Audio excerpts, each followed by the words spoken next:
Europe 1 Culture Média. 9h, 11h. Philippe Vandel. Bonjour Catherine Fro. Bonjour. Ravi de vous accueillir à nouveau. Vous êtes comédienne. Vous avez démarré au cinéma dans Mon oncle d'Amérique. J'avais oublié ça, petite pépite d'Alain Resnais. On vous a vu dans Le Dîner de cons, de Tout le monde, Les Saveurs du Palais.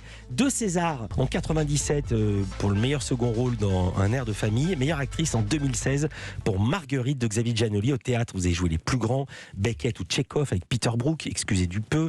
De Molière, meilleure comédienne, pareil dans un second rôle pour Un air de famille. Et meilleure comédienne, c'était en 2016 pour L'irrésistible Fleur de cactus. C'est votre actualité. C'est pour ça que j'ai terminé par le théâtre. C'est au théâtre. Ça s'appelle Lorsque l'enfant paraît. C'est avec et mise en scène par Michel Faux, pièce d'André Roussin. C'est au théâtre de la Michaudière. Je donnerai les dates. Il y en a beaucoup. Les jours, enfin c'est du mardi au vendredi, le samedi et le dimanche. Je vais donner tous les horaires. D'abord, qui sont, on va faire court avant que vous nous détailliez qui est Olympe, votre personnage, les 2 personnages centraux. Vous êtes mariés à un sous-secrétaire d'État joué par Michel Faux. Qui est-il? Après, vous me direz qui est Olympe. Ah, alors voilà. Alors, Charles et Olympe Jacquet sont les 2 personnages principaux, les parents, qui sont parents de deux enfants qui ont un peu plus que la vingtaine. Et alors, si vous voulez, c'est des personnages issus de... Ça a été écrit dans les années... ça a été écrit en 50. Mmh. Et donc, on est dans des principes de vie d'une certaine bourgeoisie de l'époque, des principes moraux, des principes religieux. Et c'est traité là-dedans, comme c'est un cliché énorme. Ces personnages sont effrayants. Mais alors, ça me fait rire. Pourquoi? Parce que l'humour, l'écriture de André Roussin, c'est impressionnant. Une écriture cynique, une écriture sur... une analyse des comportements humains qui sont vraiment savoureux. Alors ça date de 50, mais le comportement est toujours le même. Ça renvoie à plein d'événements qui se passent en ce moment. Alors Olympe est totalement affolée parce qu'elle doit avouer à Charles, donc son mari, j'ai oublié de dire qu'il est sous-secrétaire d'État à la famille et à l'éducation nationale, qu'elle est enceinte. Or, le même Charles vient d'obtenir, en tant que sous-secrétaire d'État, la fermeture des maisons closes et aussi d'augmenter les peines sur les délits d'avortement. Évidemment, la question c'est, qu'est-ce qu'on fait de cet enfant? On le garde pas? Parce que lui, il estime que c'est désastreux pour sa carrière de savoir que sa femme est enceinte. Ouais. Et en plus, il y a les enfants qui s'y mettent. Et en même temps, il veut gagner les élections. Et en même temps, il y a des principes. Voilà, donc il est dans des arrangements épouvantables. Enfin voilà, c'est une étude, une étude de mœurs sur comment s'en sortir dans la vie. C'est terrible. Je voudrais qu'on entende un extrait, c'est au tout début de la pièce. Donc vous, Olympe, vous êtes avec votre mari, vous ne lui avez encore rien dit de la petite naissance qui pousse dans votre ventre. Et pour qu'on comprenne bien, Annie et Georges, ce sont vos 2 enfants à qui vous faites référence. Ah Charles, tu es rentré. Je m'étais étendue un moment. J'avais tourné le bouton de la radio et je viens d'entendre que vous avez gagné la partie. Oui, bonsoir. Oui. Alors tu es content? Oui, très content. Comment es-tu? Moi bien, mais pourquoi? Tu n'as pas très bonne mine. Ah, Tu es lasse? oui, un peu. Papa vient dîner ce soir. Oui, avec Charlotte, je pense, oui. Charlotte aussi? Ah bah, tu sais bien que ton père et ta sœur deviennent un véritable tandem. Hein. Je ne sais pas ce qu'ils peuvent se raconter d'intéressant toute la journée, mais ils ne se quittent plus. Tant mieux, remarque, hein. Veuf et vieille fille, autant vaut qu'ils s'entendent bien. Hein. Je me demande pourquoi elle n'est jamais arrivée à se marier, Charlotte. Tu le demandes? Bah oui, pourquoi pas. Tu vois pas la tête qu'elle a? C'est à se demander comment vous avez fait pour être frères et sœurs. Hein. Il y a dû y avoir un péché dans la famille.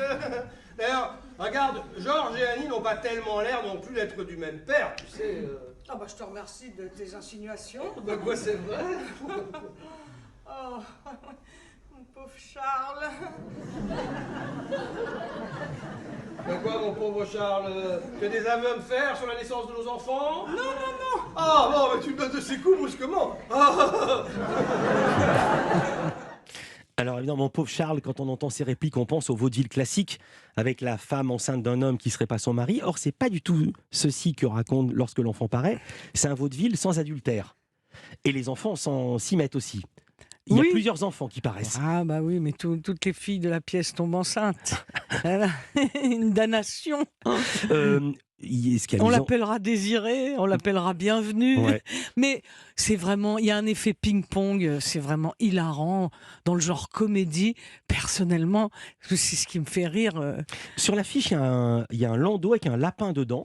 Je ne savais pas que ça Ah. existait. Racontez le test de la lapine. Oui, oui, mais ça existe. Ça existait dans les années 30 Mhm. et encore un peu dans les années 50 apparemment. C'est-à-dire que pour qu'une femme...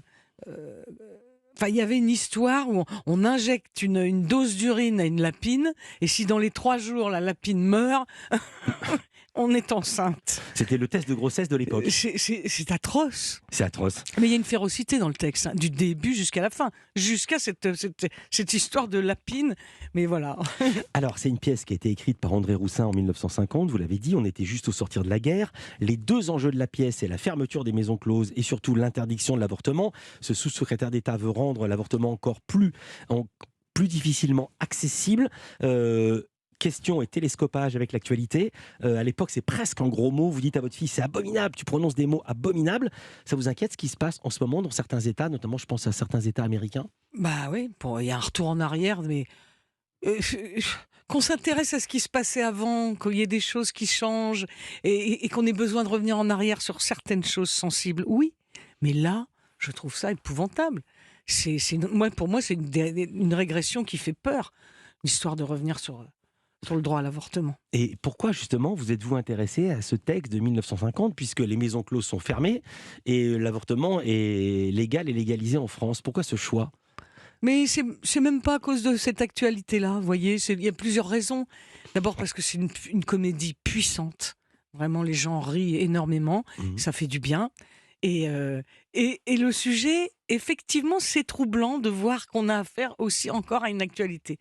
Les pièces des années 50, on parle de là d'où on vient, quelque part. Moi, ma grand-mère était un peu comme cet Olympe, à sa façon, c'est-à-dire un peu effrayante, de par la religion, de par sa moralité, etc. Ouais. Elle avait beaucoup d'humour, ça compensait.